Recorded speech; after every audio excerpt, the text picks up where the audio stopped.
un bloque y medio. Luego de eso empezamos respiratoria. El día viernes tendríamos la que nos falta por recuperar online. Y ya tendríamos que hablar con Fernanda después para las fechas, para no interferir con sus fechas de certámenes y para que no les genere conflicto y les vaya bien en la segunda. Hoy día hay práctico para el grupo 2 de orina y nos faltaría solamente un práctico que es de rumen. ¿Ya? Ese práctico todavía no está confirmado porque hay que conseguir líquido ruminal, que a veces no es tan fácil conseguirlo. Y de hacerlo probablemente le van a sacar a un rumiante que tengan en el puente 4 o algo así para poder sacarlo, que examinar el líquido ruminal para ver los protozoos, las bacterias, el pH, lo que tiene dentro de la vaca cuando rumia, y eso es lo último práctico del ramo. Entonces, solo hemos visto de cardiovascular varios conceptos. Yo sé que hace rato que no tenemos clases, probablemente ni siquiera han tomado una tablet o lo que sea. Pero hemos visto, lo último que vimos 3 leyes, la ley de Poussin, la ley de Fick y la ley de Frank-Starling, que eran las 3 leyes que nosotros teníamos que ver. La última que quedamos fue la ley de Fick. ¿Ya? Si ustedes buscan literatura, muy poca gente lo va a conocer como ley de Fick. Mucha gente le dice la ley de difusión, porque en realidad la ley lo que ve es cómo difunden las cosas. Después de esta ley vamos a ver la de Frank-Starling y le va a quedar más claro por qué van de la par. Entonces esta ley, repito, le llama de difusión. Y aunque sea repetitivo de mi parte, pero a veces por repetición se aprende. Yo les dije cuando pasamos cardíaco que si este es un vaso sanguíneo cualquiera sea, existen 2 movimientos. Uno que se llama perfusión, que es llevar la sangre, y falta el intercambio, y el intercambio es cuando lo que está dentro del vaso sale hacia afuera, y eso se llama difusión. Por lo tanto, el cardíaco no solamente perfunde, también tiene que difundir. O sea, no me sirve de nada tener una manguera, por decirlo así, estrechamente cerrada y que todo lo que va pasando por el centro no pase a la célula. Porque recuerden que nosotros partimos que la sangre es LEC, y después aquí tenemos una célula que está esperando algo, y este pasa a ser el LIC. Y ustedes saben que entre el LIC y el LEC tiene que haber intercambio de algo, que es lo que partimos viendo durante el primer concepto de fisiología. Vamos bien, ¿cierto? Porque esta hora es vital para usted, el primer bloque con sus neuronas y su glucosa a pic, si no después ya nos cuesta más. Entonces, para que difundan cosas, yo lo rayé en este sector de la pizarra, me acuerdo clarito, que había varias cosas que tenían que ver con las sustancias, con lo que va a difundir, y hay varias cosas que tenían que ver con ciertas características del vaso sanguíneo propiamente tal. Entonces, si ustedes van a su apunte, para que una molécula que está aquí en el centro salga hacia afuera, depende de características de la sustancia que ya fueron vistas para la primera prueba, que era la carga, da lo mismo el orden que lo voy a poner acá, carga que puede ser positiva o negativa, concentración o diferencia de concentración, también podría ser el peso molecular o el tamaño, y también tiene que ver el grado de solubilidad.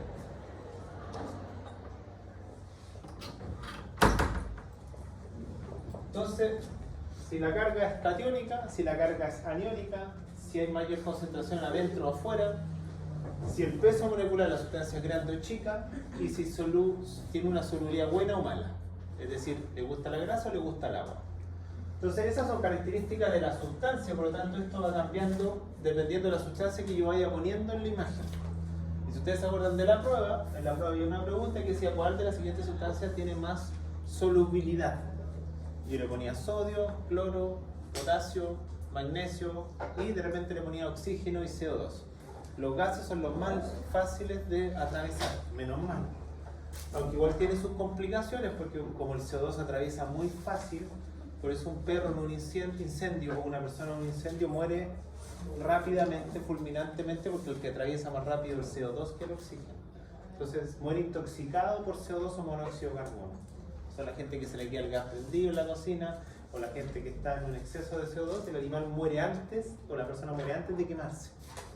Porque ya hay una unión irreversible entre el CO2 y la hemoglobina y no se transporta el oxígeno. ¿Ya? Bueno, ventajosamente a nadie le gustaría morir con esa sensación de estar quemado. ¿Ya?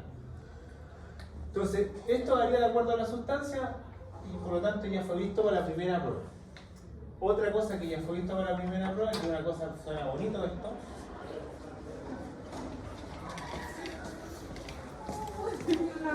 Pero ustedes saben que la sustancia puede atravesar por transporte activo o puede pasar por transporte pasivo. Y eso ustedes también lo saben, con energía o sin energía. Vamos bien, Taylor. Ando más calmado, ando más... He madurado a mis 41 años. Entonces, y ahora vienen las características del vaso que tiene que ver con esta ley, porque esta ley, esto ya se sabe por normal. Entonces acá yo la anoté en la pizarra la semana antes, pasada, ya no sé cuánto. Una cosa es la distancia del vaso sanguíneo, otro es el diámetro del vaso sanguíneo, que son dos cosas muy importantes. Puede ser la sustancia lo más liposoluble que ustedes quieran, puede ser la sustancia más chica que quieran, puede ser la sustancia con mayor carga positiva que atraviesa más fácil que la negativa, y puede tener mucha concentración dentro y muy poca afuera, por lo tanto todo para que salga. Pero si la distancia del capilar está muy distante de la célula, o sea, esto está muy distante, esto de la célula, por ejemplo, en este ejemplo, si tuviese aquí la célula, la distancia fuese mayor, la difusión va a ser menor. Por lo tanto, entre más cerca esté el capilar de la célula, más fácil difunde. ¿Ya? Lo cual tiene algo de obvio. ¿Ya? Y segundo, el diámetro, porque obviamente entre más diámetro, menos difunde. Tiene que ser más chiquitito el vaso. Por eso si ustedes van a su apunte, ¿cuáles eran los vasos de intercambio? ¿Cómo se llaman los vasos de intercambio? Vayan acá al cuaderno. Por algo se le llaman los capilares, porque los capilares son los que tienen el diámetro más chico. Porque si fuese una arteriola tiene el diámetro muy grande, si fuese una arteria muy grande, y además entre más diámetro tengan, probablemente más capas de tejido tienen, por lo tanto tienen que atravesar muchas para salir. ¿Se entiende la ley de Fick? Por lo tanto, cualquiera de estas cosas que se alteren, la difusión puede aumentar o la difusión puede disminuir. ¿Vamos bien, cierto? Ya. Esa es la ley de Fick. La ley de Poiseuille era la de resistencia. Entre menos resistencia, más flujo. ¿Cuál me falta? La de Frank Starling, y esa la voy a rayar ahora en la pizarra. ¿Vamos bien o no? Esto echaba de menos. Mi terapia. Para mi depresión endógena. No me cuelgo, si no vengo a hacer clase me cuelgo. Entonces, ¿qué dice el señor Starling? Que suena como marca zapatilla acá. El señor Starling dice ya: entiendo que la sangre tiene que perfundir, entiendo que entre más oposición yo le ponga, menos va a entrar, ley de Poiseuille. Entiendo que algo tiene que entrar del vaso y tiene que salir hacia afuera, ley de Fick. Pero esta ley de Frank Starling, que todavía sigue vigente hasta la actualidad, dice lo siguiente: que dentro del vaso sanguíneo va sangre. Y la sangre, ¿qué es lo que genera cuando choca con la pared del vaso? Una presión, y que nosotros nos miden acá. La alta con la baja, sistólica, diastólica, o que nosotros decimos al tiro hipertenso, hipotenso, normotenso. Por lo tanto, una cosa es que dentro haya sangre y hay presión. Por lo tanto, dentro del vaso hay dos presiones que forman esta ley. Las flechas se hacen así, pero a lo mejor los puede confundir en lo que voy a dibujar, pero no en lo que voy a decir. Hay dos presiones. La presión de color rojo, que la voy a dibujar de color rojo, se llama presión hidrostática.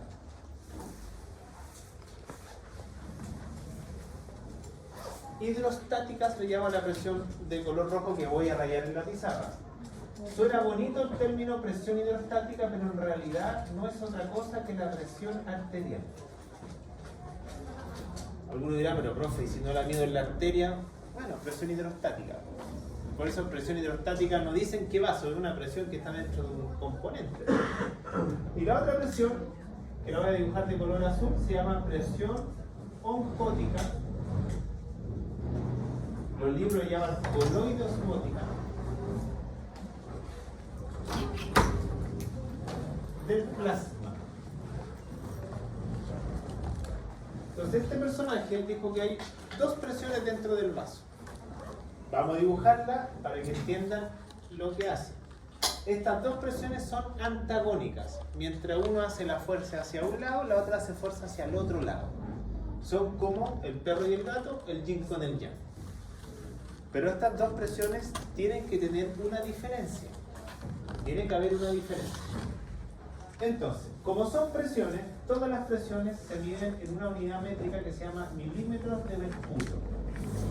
Por lo tanto, cuando ustedes le miden la presión, le dicen 120, 80, 90, pero no le dicen el apellido milímetros de mercurio. Le dicen 12,9, 11,8. Pero ustedes le preguntan ¿en qué unidad me lo está midiendo, señorita? Tendría que decirle milímetros de mercurio. Ya. Por lo tanto, estas dos presiones, cuando son opuestas, yo las resto. Se tienen que restar. Por lo tanto, la presión roja, que la voy a rayar así, señor. La presión roja, por eso dibujo la flechita así, no es que la quiera para confundir. Las dibujo al revés porque son opuestas. La diferencia entre las dos presiones en un individuo normal, como cada uno de nosotros, en teoría que no tenemos ninguna patología, que sepamos por lo menos, la diferencia es de 1 milímetro de mercurio.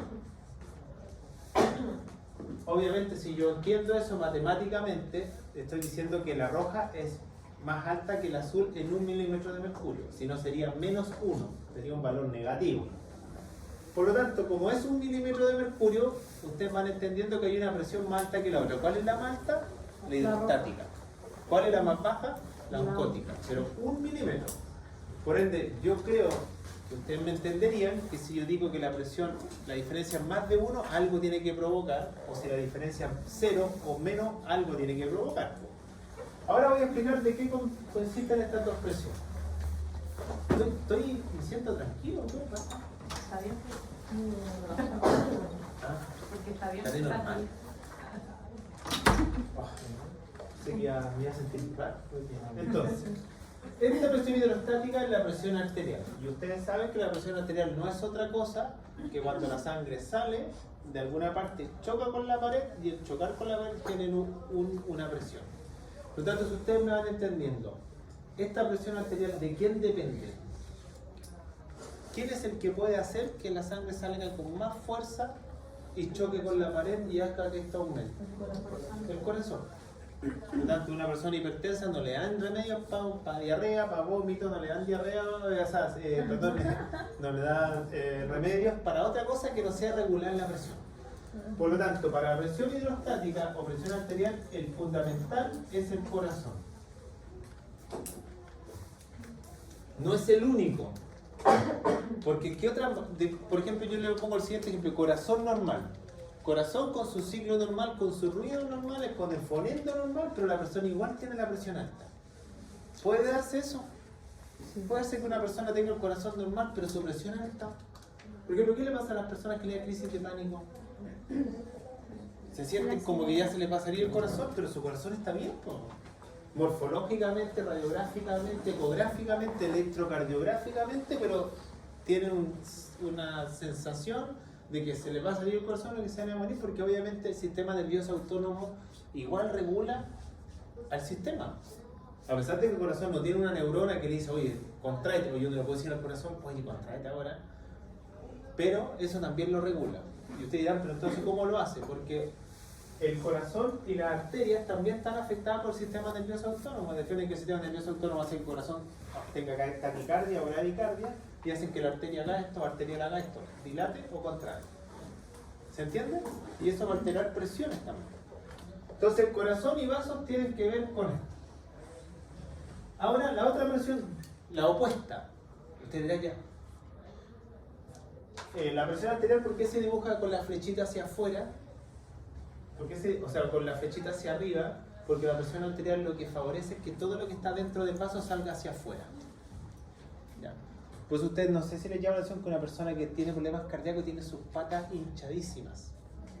Camina un poco y se le hinchan las patas. Disculpando patas por decirlo así. O las personas que manejan, los camioneros que están todo el día sentados 10 horas, tienen que parar cada cierto tiempo si no les da trombosis. A las personas que toman vuelos largos les recomiendan cada cierta hora pararse, ponerse de pie y caminar un poco para recircular la sangre. Porque obviamente están sometidos a una presión diferente. Además, nosotros estamos sometidos a algo que se llama gravedad. Yo tiro algo y son 10 metros por segundo por efecto de gravedad. ¿Ya? Cuando usted tuvieron física del colegio, ¿no? Sí, qué fome esa cuestión. Qué sufrimiento. Todavía me acuerdo el dibujito del profe. Si yo tengo un carro y se mueve de 10 metros, ¿qué velocidad va? Y hacía el dibujito del carro en la pizarra. ¿Qué me importa acá? ¿De qué me sirve? Pero nosotros la presión también tiene que ver con gravedad. La gravedad también altera, porque por algo a las personas no se le acumulan, no se le hinchan las manos, se le hinchan los pies. Porque obviamente por la gravedad el líquido tiene que caer, que no tiene nada que ver con la presión arterial, es una cosa exógena. Entonces, la presión hidrostática dentro del vaso siempre se dibuja así, porque todo lo que está dentro del vaso tiene que salir. Pero hay una presión que se le opone. ¿Cómo se llama la que se opone? La oncótica del cuerpo. Entonces esta presión hace esto. Por eso los líquidos siempre salen al revés. Y esto lo descubrió el señor Stirling y le puso su nombre, Ley de Frank Stirling. Ahora falta explicar esta presión. ¿Por qué esta presión? Porque hay tres posibilidades aquí. Que esté normal, o que se entienda por el tamaño de la flecha lo que quiero explicar. Puede ser eso, que es lo que tiene un cardiópata, que entendiendo que estos tamaños son normales, o puede existir la otra posibilidad, que la presión esté normal cardíaca y que esta esté muy baja. Son las tres posibilidades que se pueden dar. Esto es lo normal. Presión arterial muy alta, esto le pasa a un hipertenso todo el día. Pero también hay personas que tienen su corazón normal, pero tienen esta presión baja. Ahora tengo que explicar de dónde viene esta presión. Esta presión la forman algo que se llama proteínas. Y estas proteínas se le llaman proteínas plasmáticas. Porque dice claramente el nombre que son proteínas que están en el plasma o en el líquido de la sangre. Si usted tiene un hemograma suyo, más que hemograma, perdón, un perfil suyo o de sus perros, en una parte del perfil dice lo siguiente. Dice proteínas totales. O lo hemograma, para no poner la palabra completa, dice PD. Y después abajito del PD dice albúmina y dice globulinas. ¿Esas son las proteínas? Esas son un tipo de proteína. Nosotros tenemos más de 150 proteínas del plasma. Lo que pasa es que no tenemos la herramienta para medir las 150, medimos 2 o 3. Pero la que se mide se llama albúmina. Y esa albúmina es la que mantiene esta presión. La albúmina es la que mantiene esta presión. O sea, ¿cuál es la albúmina? Bueno, la mayoría de experimentos en biología se hacen con la clara del huevo. Ahí está la albúmina, la proteína. Porque algunos en la mañana, los que se hacen batido proteico, botan la yema y ahí clara. Así hacen los deportistas. Qué asqueroso de ser como esa cuestión tan... Bueno, la hacen con play, la hacen otras cosas, los batidos proteicos. Solo albúmina. Pero esta albúmina es una proteína y la sintetiza el siguiente órgano, que se llama hígado. ¿Profe, qué dijo que hace la albúmina? Es la que mantiene la presión oncótica o coloidosmótica, la presión opuesta. La mantiene. La mantiene, es la que le da la presión a esta presión. ¿Pero quién la sintetiza? El hígado. Por lo tanto, ¿qué le pasaría a un perro o a una persona con el hígado malo? No sintetiza la albúmina y va a ocurrir lo siguiente. Por más que su presión cardíaca esté normal, su albúmina está muy baja, por lo tanto ya no es 1 milímetro de mercurio, sino que la diferencia es más. ¿Se entiende? Pero el hígado la produce. Por eso, y disculpando el ejemplo, por eso una persona que es alcohólica y que tiene cirrosis hepática, usted lo ve y tiene así una guata. No es que esté guatón. La guata es el líquido que está saliendo hacia afuera. ¿Por qué el líquido está saliendo? Porque la presión arterial está normal, pero la oncótica está muy baja. Vale. ¿Se entiende o no? ¿Sí? ¿Quién la sintetiza? El hígado. Pero el hígado no la sintetiza. El hígado dice, te levanta la mañana y dice, tengo que sintetizar albúmina. El hígado ¿Se entiende? ¿Qué tengo que comer yo para que yo sintetice proteína? Proteína. Obvio. Por algo las personas que son veganos, vegetarianos, les tienen que suplementar proteína porque las carnes, la proteína de origen animal con la proteína de origen vegetal y no es la misma. Será más sana, será más inocua, será menos alérgica, lo que ustedes quieran, pero necesita un aporte externo. Por lo tanto, el hígado, para sintetizar la albúmina, necesita consumo de proteína. Y esto sería, por ponerle, su origen nutricional. Por eso, yo siempre menciono esto, por eso los niños que ustedes ven del continente africano, ustedes los ven raquíticos, pero así una guata. Usted dice, pero ¿cómo ese niño tiene un abdomen tan pendulante si no come nada? Porque ese abdomen pendulante es el líquido que está saliendo del vaso sanguíneo y se está acumulando en la cavidad. ¿Pero por qué se está acumulando en la cavidad? Porque el niño no está comiendo proteínas, por lo tanto el hígado no sintetiza albúmina y esto es lo que le está pasando a él. Su presión está normal, pero tiene muy poca albúmina en la sangre. A esos pacientes o a esos niños se les llama que tienen, suena como cruel, pero así se llama edemas de hambre. Por eso su abdomen...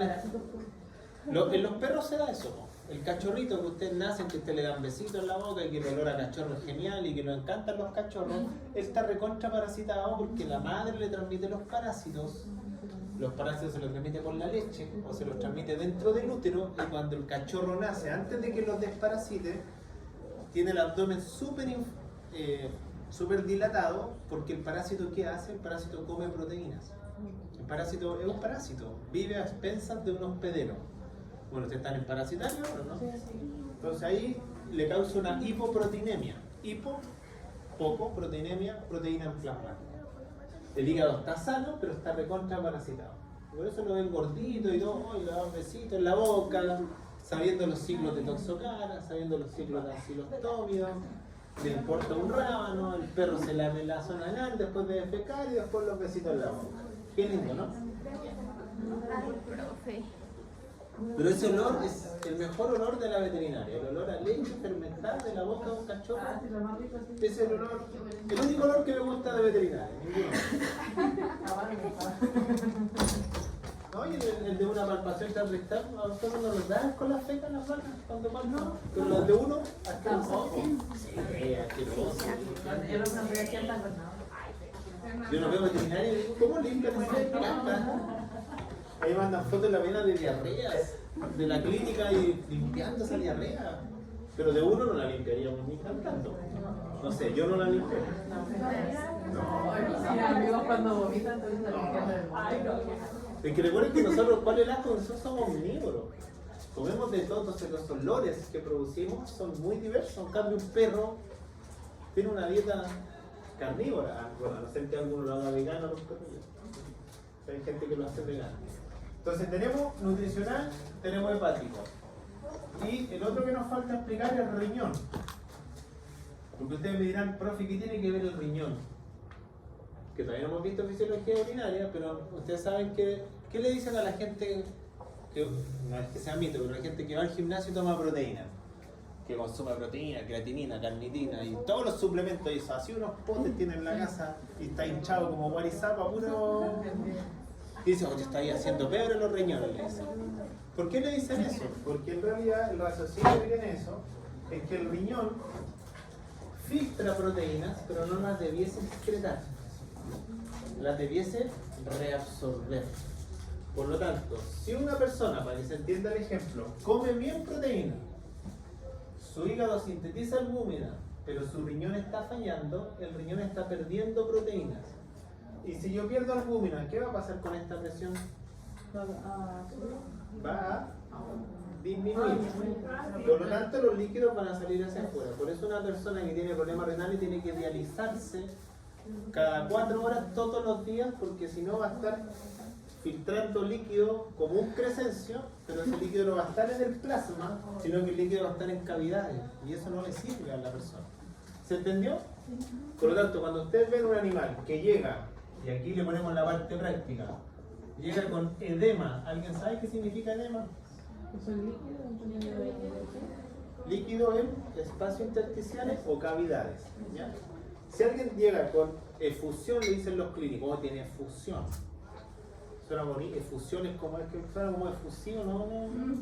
Pero tenemos dos edemas, los más frecuentes. Tenemos líquido en el tórax, y le llaman esto fisiopato, no es este ramo, pero no lo voy a preguntar en la prueba, pero se llama hidrotórax, y cuando tenemos líquido en el abdomen se llama ascitis.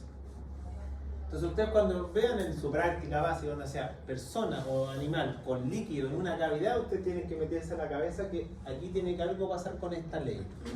O la persona tiene problema cardíaco, o la persona está comiendo muy poca proteína, o la persona tiene problema renal, o la persona tiene problema hepático. Entonces, pero ¿cómo lo hago? Haga el examen. Y ahí va a saber de quién es el problema. Cardíaco, hepático, renal o nutricional. ¿Se entendió o no? ¿Ya puedo borrar? Entonces, esta es la ley de Frankenstein. La diferencia entre las dos presiones debiese ser eso. Digo que el riñón filtra proteína, pero no debería absorberla. No, el riñón filtra, pero la debiese reabsorber en un riñón normal el 100% de las proteínas. Lo que pasa es que estos tipos de pacientes, el riñón no está reabsorbiendo bien. Ah, bien.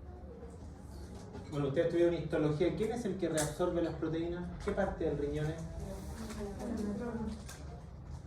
Porque tenemos nefrona, glomérulo, contenido proximal, masa de Henle, distal, excretor, colector. Quien reabsorbe la proteína es el túbulo contenido proximal. Entonces, por eso, lastimosamente, una persona que tiene problema hepático, que tiene problema renal, que tiene déficit nutricional, o una persona que tiene problemas cardíacos, va a tener problemas con esta ley y va a empezar a acumular líquido en partes que no debiese acumular. El problema es que si una persona tiene esto, o un animal tiene esto, la única manera de recuperar ese líquido es dándole esto. Diuréticos. Y con el diurético yo saco el líquido de la cavidad y lo vuelvo a poner al plasma. ¿Se entendió o no se entendió? ¿Sí? Entonces ahora entienden algo más de cómo, pero la ley Paficio es Frankenstein. Por tanto, en la prueba yo no le voy a preguntar qué significa edema, no le voy a preguntar hidrotórax, ascitis, tampoco le voy a preguntar esto, pero sí le voy a preguntar estas dos presiones. Y tienen que saber qué significa. ¿Vamos bien o no? Sí. Ya, estoy enojándome ya. Ya volví. No, no voy a volver. Y ahí está la ley de Frankenstein, a que le gusta con dibujito, ahí está la ley. Por eso dice presión oncótica del plasma, por eso aquí dice presión sanguínea, y aquí sale la diferencia de flujo. Por lo tanto, estas dos presiones yo las tengo que revisar. Por eso la persona cuando tiene edema, cuando llega un perro a la clínica y tiene edema, ¿qué hace el veterinario común y corriente? Pero no lo hacen todo, le mandan a medir exámenes. ¿Cómo está la enzima hepática? Para saber si el problema es del hígado. ¿Cómo está la funcionalidad renal? Para saber si es renal. ¿Cómo está su peso? Para saber si hay origen renal. Y debiese tomarle la presión y escuchar el corazón para saber si hay problemas del corazón. Pero ahí estamos hablando de esto que se llama edema. Por eso la persona, ¿por qué la persona que tiene problemas cardíacos se le hinchan las patas? Su edema es porque tiene su presión hidrostática muy alta, tiene su presión muy alta. Por lo tanto, si no toma los remedios, difícil que se pueda regular esa presión. Y una persona que tiene problemas de presión se tiene que chequear periódicamente porque las dosis se van ajustando. ¿Ya? Nosotros estamos acostumbrados a que tenemos que tomar la misma dosis toda la vida para muchos fármacos cuando las dosis se debiesen ir ajustando de ciertos medicamentos. Y el cardiópata tiene que ir ajustándola. ¿Ya? ¿Lo entendido o no? Ya. Entonces, con eso se termina la ley de Frankenstein y ya se saben las tres leyes del corazón que son las elementales para cardíaco. Fusil, Fick y Frankenstein. Si alguien quiere leer más de esas leyes, yo tengo un librito chiquitito donde salen las tres leyes para los médicos y lo trata de explicar de esta manera. Después, bueno, aquí la ley de Fick, yo creo que esta parte no hay que explicarla, ya lo vimos para la primera prueba, quién difunde más, quién difunde menos. Esta parte tampoco creo que tenga que explicarla, que significa difusión simple, transporte activo, transporte pasivo. Ya se sabe, por ende no se va a preguntar de nuevo. Esta es la ley que ya la vimos. Y vamos a ver esta que está acá. ¿Duda o consulta hasta ahí? ¿Vamos bien, cierto? ¿Concentrados?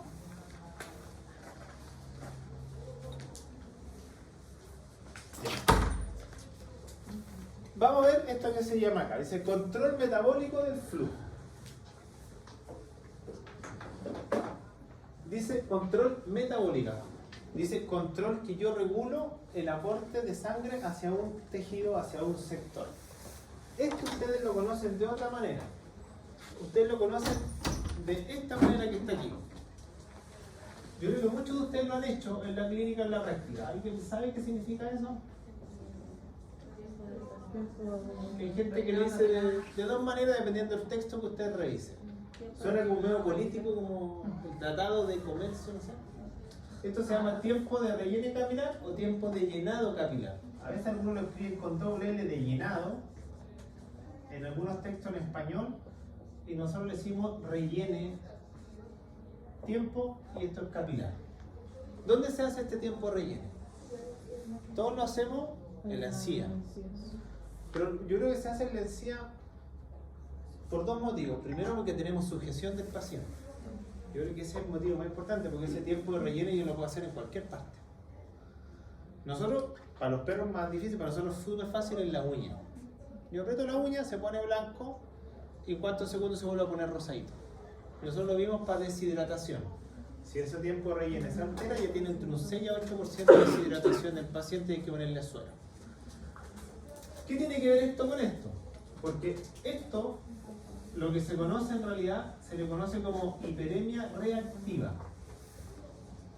Y que está puesto y escrito en la pizarra en la imagen que está, no sé dónde lo dice, el título parece, o acá, hiperemia reactiva.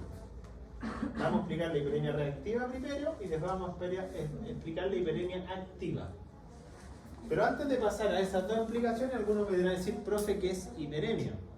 Porque la primera palabra que viene en la imagen, o en la imagen y en la escritura. En todo caso, si yo la separo entre dos sílabas, ¿qué significará hiper?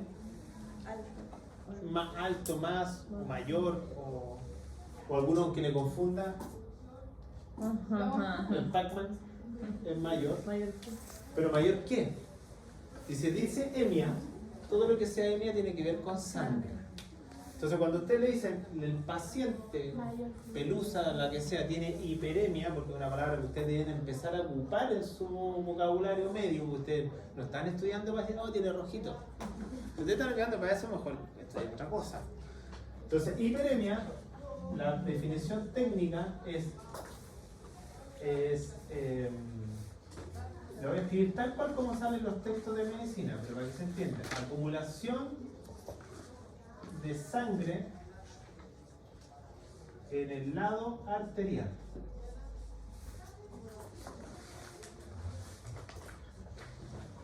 Entonces cuando ustedes dicen tiene hiperemia, tiene más sangre en el lado arterial. Es decir, le está llegando más irrigación. No tiene, es más fácil eso. Pero bueno, la definición de los textos tiene que ser súper, con la RAE, con la definición del diccionario, tiene que ser bonito. No puedo decir se usa más rojo. Eso es lo que se ve, el signo, el que yo observo mío. Por lo tanto, ustedes les llaman la atención que ustedes muchas veces han tenido hiperemia en su vida. Por ejemplo, le gustó un niño o una niña, se pone en rojo. Oh, se puso rojo, le gusta. Pasaron una vergüenza, se pone en rojo. Se pegan un golpe con algo, la zona se pone roja. Se queman con algo, la zona después de quemar se pone roja. Entonces usted dirá, chuta, ¿qué tiene que ver esto? Todos esos ejemplos que yo estoy dando son ejemplos de, por diferentes causas, hiperemia. A la zona que yo estoy comentando le está llegando más irrigación. Por lo tanto, como le está llegando más irrigación, se pone más roja. ¿Se entiende?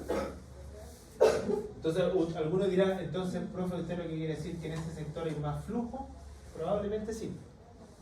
Entonces algunos dirán, pero entonces si hay más flujo, significa, profe, que ahí hay menos resistencia. ¿Se entiende, cierto? No. Porque recuerden que a menos resistencia, más flujo. A más resistencia, menos flujo. La ley de fusible. Y después la van a tener que estudiar cuando tengamos esta prueba eterna que es la segunda. Entonces, ¿se entiende hasta ahí?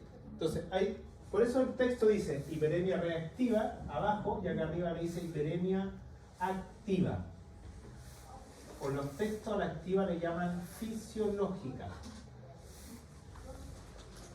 Entonces, cuando alguien le diga hiperemia activa, usted, entre comillas, fisiológica. Entonces, ustedes que son estudiantes de segundo año, algunos ya tienen experiencia con animales porque tienen animales. Algunos que a veces también, los que a veces son gente que tiene desde campo y tiene animales desde chico, y que ya sabe hacer muchas cosas en animales, pero no sabe la teoría del concepto. ¿Qué hiperemias fisiológicas nosotros tenemos? ¿Por qué motivo algún órgano le va a pedir más sangre al corazón y va a estar con más rojito ese órgano? Pero de forma normal. ¿Cuándo? ¿Ah? Cuando se aumenta la actividad física de la persona. Ya, el músculo cuando uno hace actividad física. Ya. ¿Qué otro ejemplo más? Porque por ejemplo ya el galgo, listo, lo hago correr. El caballo fina sangre lo hago correr, pero un poodle o un chihuahua, pero igual tienen hiperemia. ¿Cuándo uno tiene hiperemia en alguna parte? Cuando haya mayor demanda metabólica de ese órgano. Entonces, ¿por qué usted le da sueño después de las 2 de la tarde? Porque el intestino le pide más sangre al corazón, porque mira, me llegó un nutriente, lo tengo que digerir, lo tengo que absorber, lo tengo que fragmentar, lo tengo que algo hacerle. ¿Por qué, por ejemplo, cuando una mujer, cuando está, o una hembra animal está gestando, duerme más? Porque también hay una demanda diferente que le mandamos más sangre al útero. ¿Por qué la mujer tiene una fatiga? Porque obviamente el corazón ya no puede, dice, chuta, entre el músculo y el útero, mandémosle más al útero si está gestando. ¿Por qué la mujer o la hembra cuando está en lactancia se nota el desarrollo mamario tan prominente, incluso que se marquen los vasos sanguíneos? Porque obviamente la glándula dice, chuta, necesito más aporte porque tengo que producir más leche. Entonces, esos son todos ejemplos de hiperemia activa, que como dice acá, son periodos donde tengo mayor metabolismo. ¿Ya? ¿Por qué una hembra canina sangra en el celo? Porque le llega más irrigación al útero, al ovario, a la vulva, y como le llega más a la vulva, hay una salida de gotitas de sangre. Todo tiene que ver con hiperemia. Pero estamos hablando de un corazón sano y bueno. Porque cuando una persona tiene un corazón malo, no puede hacer ejercicio. Cuando una persona tiene un corazón malo y está gestando, es una gestación en riesgo. O sea, por eso son cosas que se tienen que entender así. ¿Se entiende hasta ahí, cierto? ¿Y cuál es la hiperemia reactiva? Y después vemos todas estas flechas que están acá. ¿Cuál es la hiperemia reactiva? La que ustedes hacen el tiempo de relleno capilar. O el tiempo de rellenado capilar. Porque ustedes, ¿qué hacen? Y disculpen que lo haga de esta manera, pero ustedes hacen lo siguiente. Si este es el capilar, ustedes, voy a hacerlo con la mano porque no está que se entiende. Cuando ustedes hacen tiempo de relleno capilar, ustedes hacen esto. Presionan los capilares de la encía. ¿Qué pasa si yo presiono los capilares de la encía? Voy a poner como que hubiera una presión aquí como una X. ¿El flujo va a aumentar o va a disminuir? Disminuir. ¿La resistencia va a aumentar o disminuir? Va a aumentar.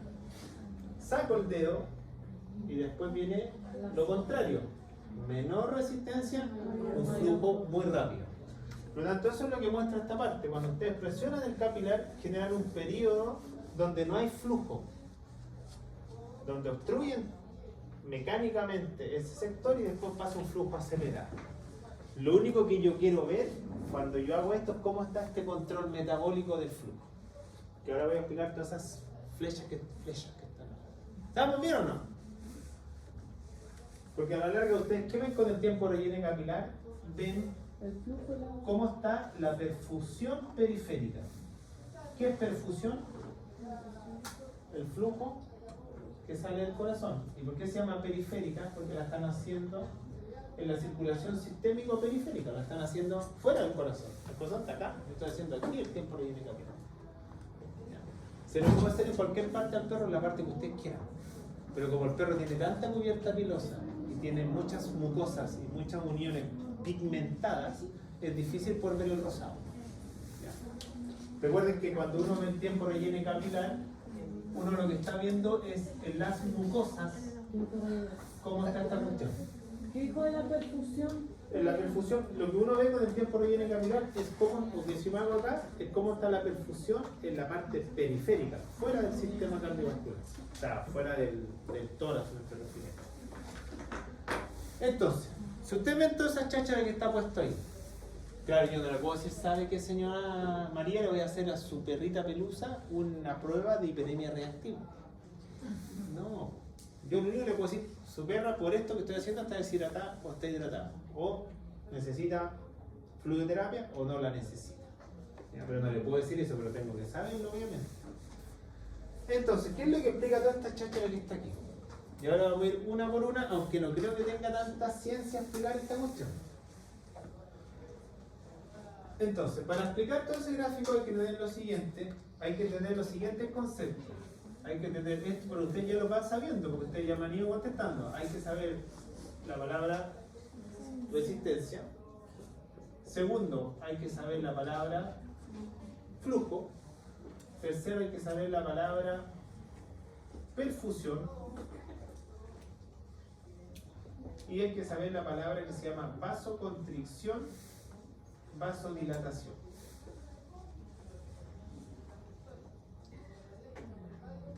Entonces, ¿qué es lo que muestra la imagen que está puesta ahí que tiene que ver mucho con todos estos conceptos que están acá? Dice primero, tasa metabólica, vamos entrando por orden para que usted no entienda. Dice, tasa metabólica tisular. ¿Qué significará eso? Si dice una flechita hacia arriba, que aumentó la tasa metabólica tisular. Ejemplo, voy a correr, el músculo va a aumentar su tasa metabólica, el útero de una mujer gestando, la glándula mamaria de una mujer lactando, el aparato genital de la hembra en un periodo de celo aumentó su tasa. Por lo tanto, si aumentó su tasa, ¿qué le está pidiendo al sistema? Más oxígeno. Yo le estoy pidiendo más oxígeno. Consumo más oxígeno.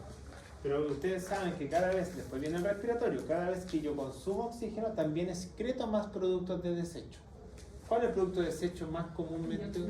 Es CO2. Pero también tengo como producto de desecho ácido láctico, también tengo como producto de desecho, como sale ahí, otros iones y otras sustancias. Por tanto, entre más consumo de oxígeno, más también produzco ciertas sustancias de desecho. Por lo tanto, ¿qué hace el sistema? ¿Cómo hace? Vamos a poner acá dos vasos. ¿Cómo hace que, si este es el órgano X, pongámosle que sea el músculo, acá el mismo órgano X, ¿cómo hace para que, como voy a necesitar más oxígeno, necesito que me llegue más sangre? ¿Cómo hace el órgano para decirle al corazón, mándame más sangre? Le escribirá una carta, le escribirá un mail, le hará un full like, le pondré un corazoncito en Instagram. ¿Cómo lo hacen? ¿Cómo hace el órgano para decirle metabólicamente al corazón, apórtame más sangre porque voy a necesitar más sangre? Piensen que en el ejemplo de las clases anteriores, el músculo se lleva el 15% sin ejercicio, pero con ejercicio se lleva el 78%. Entonces, ¿cómo hace el músculo para decirle, oye, necesito 5 veces más de lo que tú me aportas normalmente? Pásamelo al tiro. Y quítale al resto, como sea, quítale al resto, pero pásamelo a mí. Entonces, la única manera de poder hacer esto, que es lo que sale ahí, como voy a necesitar más oxígeno, es modificar el calibre de los vasos. ¿Y qué vasos son los musculares para modificar el calibre? ¿Cuáles son los vasos musculares? La arteria, las venas, los capilares, la arteriola. Las arteriolas son los vasos musculares. Por lo tanto, las arteriolas, ¿qué pueden hacer? Pueden vasocontraerse o pueden vasodilatarse. ¿Qué significa cuando algo se vasocontrae?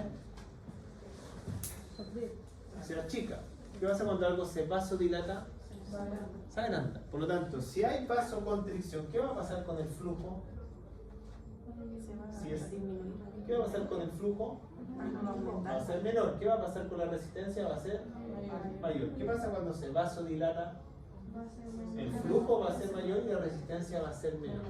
Por lo tanto, cuando un órgano le dice al sistema, corazón, mándame más, lo que hace es modificar tonos del esfínter, de los capilares, cosa que y modificando la resistencia va a permitir que pase más flujo.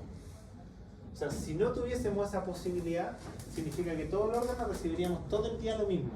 Da lo mismo lo que hagamos, recibimos lo mismo todo el rato. Y yo tengo que ser capaz de modificarlo de acuerdo a la situación en la que me encuentro. ¿Sí? Por eso todos asociamos que entre más consumamos, más funcionamos en ese órgano. Hasta cierto punto, obviamente, porque hay veces que ya el sistema no me puede aportar más. ¿Se entendió o no? Entonces aquí dice, si yo consumo más oxígeno, obviamente necesito hacer más vasodilatación para aumentar el calibre, para disminuir la resistencia y que pase más flujo. Pero si algo de esto falla, no hay ninguna posibilidad. Entonces ahora para explicar todo esto, ¿quién hace que esto se vasocontraiga o se vasodilate? ¿Qué sistema es el que regula que un capilar haga esto o haga esto? ¿Qué sistema regula que se contraigan músculos lisos de las arteriolas en forma involuntaria? ¿Qué sistema regula esa cuestión? Primera prueba.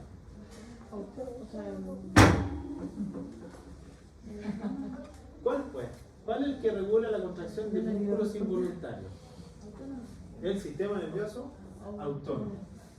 Y teníamos dos, el simpático y el parasimpático. ¿Quién es el que permite que la arteriola haga esto? Es el simpático. ¿Quién permite que esto haga esto? El parasimpático. Por lo tanto, cuando yo estoy bajo el efecto adrenalínico, yo siempre voy a permitir que haya más flujo en ese sector. Pero cuando estoy bajo el efecto acetilcolínico, voy a hacer que se produzca menos flujo en ese sector. ¿Se entendió? O sea, si nosotros tenemos el sistema nervioso autónomo malo, tenemos todo el organismo malo. Todo lo que funciona involuntario está fallando. Intestino, diámetro oculares, arteriola, respiración, micción. O sea, la persona que tiene el sistema nervioso autónomo descontrolado no tiene nada que hacer. Y hay veces que el sistema nervioso autónomo está desregulado. ¿Ya? Y no hay mucho que hacer. A veces farmacológicamente no hay cómo ayudarlo. ¿Ya? ¿Se entendió o no? ¿Está cansado ya? ¿De qué? Entonces, cuando uno hace esto, eso pasa cuando yo me pongo color rojo, cuando llevo más sangre, y esto pasa cuando yo hago con el dedo, pero a la verdad estoy estimulando el mismo eje que está acá.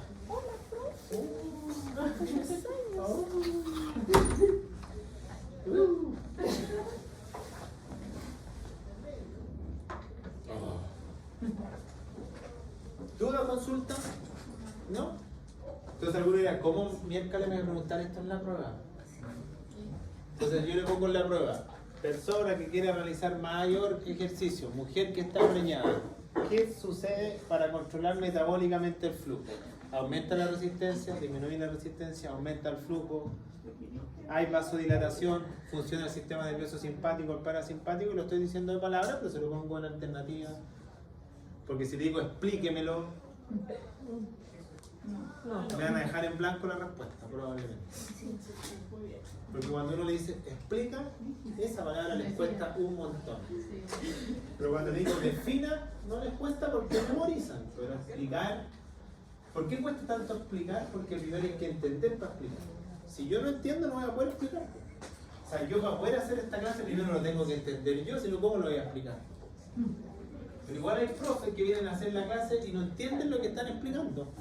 Por lo tanto, lo que hacen es leer lo que está puesto en la cuestión. La forma más fácil de demostrar conocimiento es leyendo, pero primero tengo que entenderlo. Entonces, ¿tenemos profesor? ¿ah? ¿Tenemos profesor? ¿Qué quiere que le diga? No se ríe, No, porque no. aquí pasa. Yo también tuve profe así, pero lo que pasa es que uno va con una idealización que, pucha, no sé, que uno va a entrar a la universidad y tiene un profe que el profe tiene que ser bueno. Estamos pagando esa cuestión, Yo también tuve profes que yo decía, ¿cómo este caballero está allá adelante?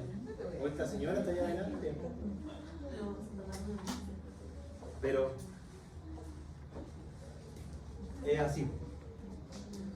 El problema que, no es pelando con nombre, pero el problema es que, claro, ustedes hacen contesten una encuesta y los profes siguen. Entonces, ¿para qué me hacen hacer una encuesta si en realidad solo teníamos profes que lo evaluaban históricamente mal? Yo creo que nos había salido como 10 años bien. Y todavía sigue el proceso. El problema es cuando se da cuenta que el profe es malo uno, cuando uno sale. Porque ve la mala base que tiene de ese ramo con respecto a otro colega que viene de otra casa de estudio y que tiene buena base en eso y nosotros no. Yo que salí de la U de Conce, mi base, mejor base es patología. Y por eso hago clases de ramo, porque las bases que yo tuve de clínica mayor eran nefastas. Nefastas. De clínica menor, nefastas. De exótico, nada. De producción de cerdo, excelente. Por eso casi todos los que trabajan en chancho en Chile son todos de la U de Conce. De producción de leche, de bovinos de leche buena, de bovinos de carne pésima. De gallina, avicultura horrible. De producción de peces, bueno. Pero hay gente que no tenemos esa chance. O sea, usted tiene una chance que, escucha, tienen profes por lo menos más adelante en cuarto y quinto que son por especialidades. O sea, el que le hace dermato, él se dedica a dermato.